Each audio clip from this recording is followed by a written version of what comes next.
Doa apa pada saat amalan ini banyak ibu-ibu di sana yang mungkin berpisah sama anak-anaknya. Doa apa yang pada akhirnya sekarang nih aku balik sama anak, kamu juga balik sama anak. Masya Allah ya. Doamu apa amalan-amalan untuk pada saat kamu dulu sendiri gak ketemu anak-anak tuh? Amalan-amalannya, alhamdulillah banyak teman-teman baik gitu ya. Ya kasih apa sih doa-doa ya kan. Terus ya contoh soal bahwa kamu nggak akan bisa menggantungkan hidup kepada manusia, serahkan semuanya ke Allah dan kamu akan pulang dengan bahagia. Alam nasrul kasadro itu kan, nah itu. Lalu penting ketika di saat aku waktu itu pernah merasa, aku nggak merasa sindrom ya, tapi ketika dalam transisi yang ketika anak-anak nggak ada itu aku cuma minta, ya Allah berikan saya kesempatan untuk bisa merawat anak-anak saya kembali. Nah, waktu itu dikasih dengan usia yang nggak muda lagi, aku hamil. Ya, ibu 38 dan 40 aku hamil lagi. Dan dikasihlah itu kesempatan untuk bisa merawat anak-anak lagi. Tapi karena aku tahu bahwa Tuhan nggak suka orang sombong, maka dengan gaya bahasa aku selalu berdoa dengan bahasa yang sederhana, minta. Karena Tuhan tuh semakin banyak, senang kalau kita banyak minta. Benar kan, Mai?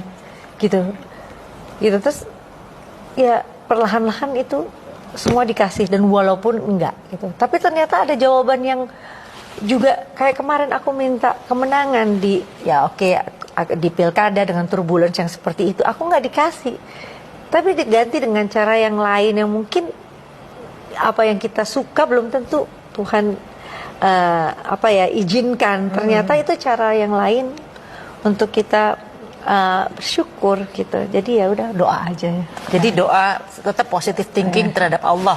Iya, itu kan. Minta apapun karena Allah nggak akan suka kalau kita sombong dengan tidak meminta. Kayak minta aja bahasa gitu. Tapi gue nggak bisa minta barang-barang loh. Makanya saya bilang sama anak-anak, pokoknya harus rukun gitu ya, karena nanti ada generasi mereka lagi di bawah kan. Kita doain juga generasi cucu-cucu ini nanti akrab, kumpul yang terus bisa menjaga legacy kita bahwa hidup harus penuh syukur, menghargai orang lain, selalu punya empati dan jiwa penolong. Itu terus yang aku sampaikan, ucapin terima kasih. Karena yang bisa menolong anak-anak kali nanti itu kan karena legacy orang tuanya. Bisa jadi kamu nggak baik, tapi melihat orang tua kamu, tolongin deh, karena mungkin ya orang tua. Jadi saya bilang akan lebih bersyukur kalau anak-anak bisa terus meneruskan pembelajaran hidup. Aku nggak sempurna, Maya. Wah, tapi kamu nih setiap orang punya. Kamu nggak sempurna, oke, memang nggak sempurna ya, kita semua ada manusia sempurna. Tapi yang selalu diingat dari teman-temanku, kalau ketemu Krisdayanti itu ya, padahal ini orang baru ketemu sekali sama dia nih, tapi dia ingetnya luar biasa. Misalnya aku suatu saat bawa sahabatku yang anak kuliah UI gitu, suatu saat ketemu lagi sama kamu dan kamu nyapa, inget sama teman-temanku yang itu, padahal cuma sekali ketemu, dan mereka selalu bilang gini, gila ya, gue siapa sih kok dia bisa inget gue gitu. Nah itu Kade tuh, dia tuh adalah orang yang nggak pernah ribet, orangnya humble, ramah, nggak aneh-aneh, permintaannya juga nggak aneh-aneh. Itu adalah seorang Krisdayanti. Thank you. Walaupun kalau dalam pekerjaan perfeksionis ya, kamu kan maunya sempurna kan gitu. Sampai alisnya pun harus sempurna, cuy. Ini sama sih nggak alismu? Dewe sendiri dong. Cantik loh, ya bicara kan dia. Ya itulah.